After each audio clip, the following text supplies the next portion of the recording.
Hello everyone, स्वागत है आपके अपने यूट्यूब चैनल वॉइस सर पर। तो आज हम फिर से देखने के लिए जा रहे हैं क्लास 9th साइंस का पहला चैप्टर हम कर रहे हैं। और पहला चैप्टर में हमने थोड़ी सी बातें की थी और आज हम बात करने के लिए जा रहे हैं पदार्थ के गुणों के बारे में। पहले वाले वीडियो में जो पहला लेक्चर था उसमें हमने जाना था कि पदार्थ क्या होता है, किस किस वस्तु को हम पदार्थ बोल सकते हैं और क्या ऐसी बातें हैं जो किसी वस्तु को पदार्थ बनाती है, यानी कि किसी वस्तु के अंदर कौन कौन सी बातें होगी तो हम उसको पदार्थ बोल सकते हैं। आज हम इस वीडियो में जानेंगे पदार्थ के गुणों के बारे में। कुछ एक्सपेरिमेंट के जरिए यहाँ पर समझने की कोशिश करेंगे। पदार्थ के जो पार्टिकल्स होते हैं, क्योंकि पदार्थ जो है वो छोटे छोटे कणों से मिल करके बने होते हैं, पदार्थ के जो पार्टिकल्स होते हैं उसके अंदर क्या क्या प्रॉपर्टीज होते हैं, तो आज हम ये देखने वाले हैं। तो यहाँ से हम शुरू कर ले, चलो आ जाओ। तो पदार्थ के कणों के अभिलाक्षणिक गुण, यानी कि पदार्थ के कणों के गुण के बारे में हम यहाँ पर अध्ययन करने वाले हैं। तो पहला जो गुण होता है, पदार्थ के कणों के बीच में खाली स्थान होता है, यानी पदार्थ के कण जो होते हैं ना उसके बीच में खाली स्थान होता है। कैसे समझेंगे? तो वही हम फिर से प्रयोग का वर्णन कर दे। कौन सा? जो चीनी और पानी वाला प्रयोग था। एक जार के अंदर हम क्या करेंगे, देखो यहाँ पर होगा, देखो यहाँ से, तो एक बर्तन है, बर्तन के अंदर क्या करते हैं, हम थोड़ा सा पानी लेते हैं और चीनी मिलाते हैं। तो होता यह है कि कुछ समय बाद जो है ना, चीनी क्या होता है, धीरे धीरे करके क्या होता है, गायब होना शुरू हो जाता है और अंततः पूरा का पूरा चीनी जो है वो क्या हो जाता है, धीरे धीरे गायब हो जाता है। तो चीनी कहाँ चला जाता है? तो चीनी जो है ना, पानी का जो पार्टिकल्स है उसके बीच का जो स्थान है, यानी कि पानी के जो कण है उसके बीच में जो खाली स्थान है उसके बीच में जाकर के चीनी के कण समा जाता है, या चीनी के कण जाकर वहां बैठ जाता है। इसलिए हमको चीनी दिखाई नहीं देता है, पता नहीं चलता है चीनी कहाँ है। चीनी कहाँ चला गया? पानी के कण के बीच में जो खाली स्थान है वहां पर चीनी चला गया। तो इस प्रयोग से हमको क्या देखने को मिल रहा है? इस प्रयोग से हमको समझ में आता है कि पानी के कणों के बीच में या कोई भी पदार्थ होगा ना, उसके कणों के बीच में खाली स्थान होता है। ये हमको यहाँ से समझ में आ जाता है। चलो जी आगे देख ले। दूसरी बात है ना, पदार्थ के कण बहुत छोटे होते हैं। ये दूसरा प्रॉपर्टी है पदार्थ के कण का। अब यही पानी और चीनी वाला जो उदाहरण है, इसी से हमको समझ में आ जाता है पदार्थ के कण कितने छोटे होते हैं। हालांकि हमने इससे पहले वाले वीडियो में भी बात किया था पदार्थ के कण कितने छोटे होते हैं, और पोटेशियम परमैंगनेट वाला जो प्रयोग था उसमें। खैर, चीनी और पानी वाले से भी समझ में आ जाता है। अगर चीनी को पानी में डालो तो वो चीनी का जो कण है और छोटे छोटे कणों में विभक्त, यानी चीनी का जो क्रिस्टल है वो छोटे छोटे कणों में विभक्त हो जाता है और यानी टूट जाता है। और टूटने के बाद क्या होता है, पानी के कणों के बीच में खाली स्थान जो होता है उसमें जाके बैठ जाता है। अब इतने छोटे कण में टूटता है ना कि चीनी हमको दिखाई नहीं देता है। इससे भी समझ सकते हैं कि पदार्थ के कण जो है बहुत छोटे होते हैं। ठीक है जी, आगे आ जाओ। अब अगला क्रियाकलाप देखना है। पदार्थ के कण निरंतर गतिशील होते हैं, यानी कि पदार्थ के जो कण होते हैं, पार्टिकल्स होते हैं, वो क्या होते हैं, हमेशा गतिशील होते हैं, कभी रुकते नहीं है। लगता होगा कि पानी का जो पानी जो देखते हैं ना, अब पानी को स्थिर रख दे तो ये तो समझ में आता है कि पानी जो है ना बिल्कुल स्थिर है, लेकिन देखने में स्थिर लग रहा है, लेकिन पानी जो है स्थिर नहीं है। ठीक है, हालांकि एक ऐसा प्रयोग किया गया था, है ना, उसके बारे में कभी बात करेंगे। लेकिन ये बात समझो कि पदार्थ के कण कभी भी रुके हुए नहीं रहते, हमेशा गतिशील ही रहते हैं। इसको कैसे समझ सकते हैं? क्या हमारे पास कोई पुख्ता प्रमाण है? कोई एक्सपेरिमेंट बता दो जहां से समझ में आए कि पदार्थ के कण जो है वो हमेशा गतिशील होते हैं। ठीक है, तो इसके लिए समझो, अपने रूम में किसी एक कोना में परफ्यूम छिड़क दो, तो क्या परफ्यूम की खुशबू दूसरे कोना तक आएगी कि नहीं आएगी? बताओ, आएगी ना? या कोई ऐसा व्यक्ति है जो परफ्यूम लगा के टहले जा रहा है, तो हमको दूर से ही पता चल जा रहा है किसी व्यक्ति ने परफ्यूम का प्रयोग किया है। दूसरा भी उदाहरण हो सकता है हमारे पास। रसोई घर में खाना बन रहा है, खाने की सुगंध हम तक पहुंच जाती है। क्या हमने रसोई घर में जाके देखा क्या बन रहा है? नहीं देखा, फिर भी पता चल जाता है। तो ये सब कहानी क्यों हो रही है? अब ये सब इसलिए घटित हो रही है कि जो पदार्थ के कण है, जिस भी पदार्थ को पकाया जा रहा है, परफ्यूम में जो भी पार्टिकल्स है वो क्या है, गतिशील है। क्या है? गतिशील है, और हवा में मिलके वो हम तक पहुंच जाता है, जिसके कारण हम उसकी खुशबू को महसूस कर पाते हैं। अगरबत्ती को ले लो, अगरबत्ती को देखो, अगर थोड़ा अगर दूर रहोगे तो उसका सुगंध आना, नहीं भी जलाओगे तो शुरू हो जाएगा। अगर अच्छे क्वालिटी का अगरबत्ती है तो थोड़ा दूर रखो तो उसका सुगंध आना शुरू हो जाएगा, लेकिन जला दो तो दूर से ही सुगंध आ जाता है। तो ये भी प्रश्न उठता है ना कि नहीं जलाए तो थोड़ा दूर से आता है, जला दे तो दूर से सुगंध आता है, क्यों? या गर्म खाने की सुगंध ही दूर से क्यों आता है? तो होता यह है, जब किसी भी पदार्थ को गर्म करते हैं तो उसके कणों की जो गति होती है ना, वो बढ़ जाती है। कणों की जो गति ऊर्जा होती है, या गति भी बोल सकते हैं, वो क्या होती है? बढ़ जाती है, जिसके कारण उसके कण जो है तेजी से गमन करने लगते हैं, तेजी से इधर उधर भागने लगते हैं। इस वजह से होता यह है कि जब हम गर्म करते हैं किसी वस्तु का तो उसका सुगंध हम तक पहुंच पाता है। यही बात अगरबत्ती के साथ भी होता है। अगरबत्ती का अगर नहीं जलाओ तो उसका सुगंध बहुत ज्यादा दूर तक नहीं जाएगा, लेकिन जलाते ही क्या होता है, उसके कणों के बीच की गति क्या हो जाती है? तेज हो जाती है, जिसके कारण उसका सुगंध हम लोग ले पाते हैं। ठीक है, तो पदार्थ के कण देखो, अगरबत्ती जलाते हैं तो उसका सुगंध, एक कमरे के एक कोना में जला दो और दूसरे कोना में चले जाओ तो उसका सुगंध पहुंच जाएगा। क्यों पहुंच जाएगा? क्योंकि जैसे ही अगरबत्ती को जलाते हैं उसका जो पार्टिकल्स होता है, उसका जो कण होता है, वो गतिशील हो जाता है और वो हवा में मिलके हम तक पहुंच जाता है। आगे देखेंगे जी, ये तो हो गया हमारा। आ जाओ जी, एक क्रियाकलाप और है। 2 गिलास लेना है। किस प्रकार का? 2 गिलास लेना, एक में क्या करना है, अपने को शहद डालना है, दूसरे में स्याही डालना है। ठीक है, एक में शहद और दूसरे में स्याही डालना है। क्या दोनों गिलास में शहद को पानी में मिलने में और स्याही को पानी में मिलने में क्या सेम समय लग रहा है या अलग अलग टाइम लग रहा है? हमने देखा क्या कि शहद देर से घुलेगा और स्याही जल्दी घुलेगा। अब इसका कारण क्या है?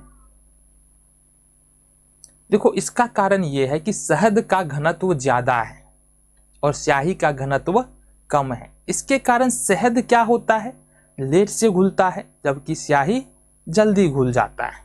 ठीक है, दूसरी बात, पोटेशियम परमैंगनेट या कॉपर सल्फेट का एक टुकड़ा लेते हैं। चलो कॉपर सल्फेट का ही ले लेते हैं, नीले कलर का होता है कॉपर सल्फेट। ठीक है, एक गिलास में गर्म पानी लेंगे, दूसरे गिलास में ठंडा पानी लेंगे, जैसा कि यहां पर देखो, यहां पर, ठीक है, यहां पर देखो।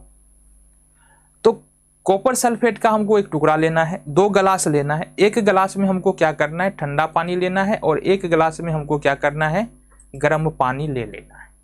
और दोनों को ऐसा नहीं है, कॉपर सल्फेट का इसमें भी डाल दिए, इसमें भी डाल दिए और इसमें भी कॉपर सल्फेट डाल दिए, दोनों गिलास में। तो जैसे ही डालेंगे तो धीरे धीरे पानी का कलर चेंज होने लगेगा और धीरे धीरे करके नीला कलर होने लगेगा। लेकिन सवाल उठता है कि गर्म पानी में पहले नीला होगा कि ठंडा पानी में नीला होगा? तो हमने क्या कहा, जैसे ही हम गर्म करते हैं तो पदार्थ के कणों की बीच की गति क्या होता है, बढ़ जाती है। इसका मतलब क्या है कि जिस भी बर्तन में गर्म पानी है, जिस भी गिलास में गर्म पानी है, वो गिलास वाला जो है कॉपर सल्फेट क्या होगा, ज्यादा तेजी से पानी में घुलेगा, या उसका कॉपर सल्फेट का जो कण है ज्यादा तेजी से पानी में घुलने लगेगा, है ना। और जो ठंडा पानी वाला है वो लेट से घुलेगा, जाहिर सी बात है, क्योंकि उसका कण क्या है, वो बहुत ज्यादा गतिशील नहीं है। तो देखो गर्म पानी वाला कण क्या हुआ, यहाँ पर पूरा घुल रहा है, और ठंडा पानी वाला कण क्या है, आराम आराम से कॉपर सल्फेट उसमें घुल रहा है। आगे देखेंगे, एक क्रियाकलाप और है यहां पर हमारे पास, देखो जी। उससे पहले हमको देख लेना है विसरण क्या होता है। किसी भी 2 पदार्थों का स्वतः मिल जाना या अपने आप मिल जाना विसरण कहलाता है। क्या कहलाएगा, विसरण कहलाएगा। ठीक है, जैसे यहां पर हमने क्या किया कि चीनी और पानी को डाल दिया बर्तन के अंदर। चीनी और पानी क्या होगा, अपने आप मिल जाएगा एक दूसरे में, तो ये क्या कहलाया, विसरण हो गया।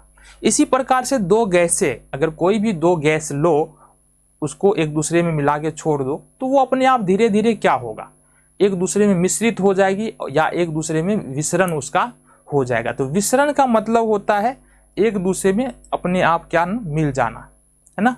2 पदार्थ के कणों का एक दूसरे में मिल जाना ही विसरण कहलाता है।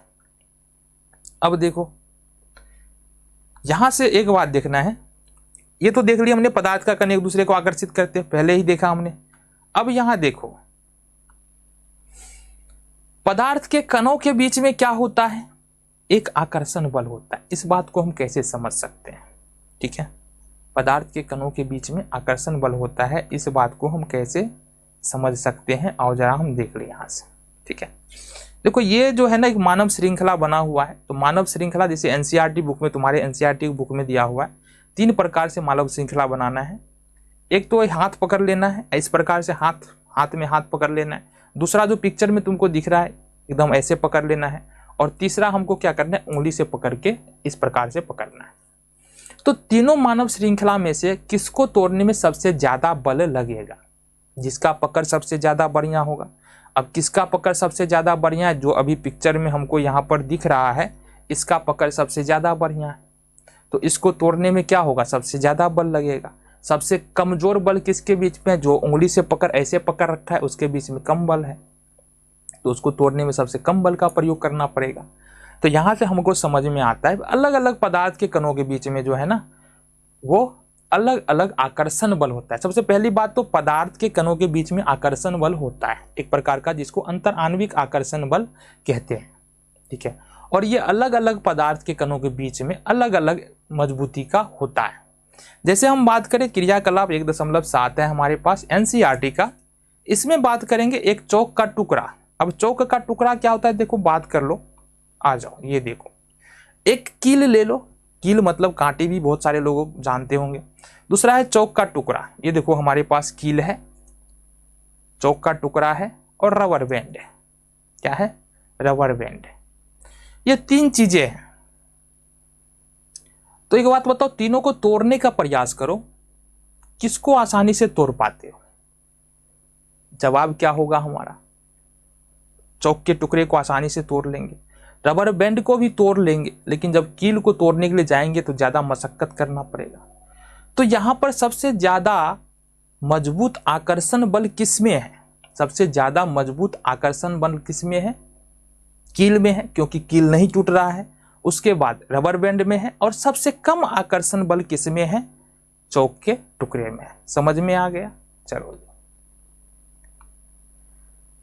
अब पदार्थ के कण एक दूसरे को आकर्षित करते हैं, या पदार्थ के कण के बीच में आकर्षण बल होता है, इसका एक दूसरा क्रियाकलाप भी है। यहाँ पर जल की धारा जो होती है, जो टोटी होता है, नल होता है, नल को खोलो और नल की जो धारा है उसको काटने की कोशिश करो। हम क्या देखते हैं, जैसे ही हम काटने की कोशिश करते हैं उंगली से, तो क्या होता है, पानी की धारा दोनों तरफ से आकर के नीचे में फिर मिल जा रही है, जैसा कि यहाँ पर चित्र में दिख रहा है। इससे क्या मतलब है, अगर ये कट गया तो उसको तो है नीचे चला जाना चाहिए, मतलब यहाँ से धारा अलग हो गया तो धारा तो अलग ही रहना चाहिए, अलग नहीं रह रहा है, नीचे आके मिल जा रहा है। इसका मतलब क्या है कि पानी के जो पार्टिकल्स है, पानी के जो कण है, उसमें क्या कर रहे हैं, एक दूसरे को आकर्षित कर रहे हैं, ठीक है। और लास्ट हम यहाँ पर देखने वाले, पदार्थ के कणों के बीच में खाली स्थान होता है, इसको अंतर आणविक स्थान बोलते हैं। तो इसके बारे में भी हमने पहले ही चर्चा किया हुआ है। चीनी और पानी को घोलते हैं तो चीनी जो है पानी के कण के बीच में जो खाली स्थान होता है उसमें जाकर के घुल जाता है, ठीक है। तो इससे हमको क्या पता चलता है, चीनी का पानी में गायब हो जाना, घुल जाना क्या बताता है? पहली बात कि चीनी पानी का जो पार्टिकल्स होता है, पानी का जो कण होता है, उसके बीच में खाली, यानी 2 पार्टिकल्स के बीच में खाली स्थान होता है, ठीक है जी। तो इस वीडियो में इतना ही, मिलेंगे अगले वीडियो में इससे आगे के बातों के साथ। जो भी बातें हमारी इस चैप्टर में आगे है उसको पढ़ने के लिए हम आगे वाले वीडियो में मिलेंगे।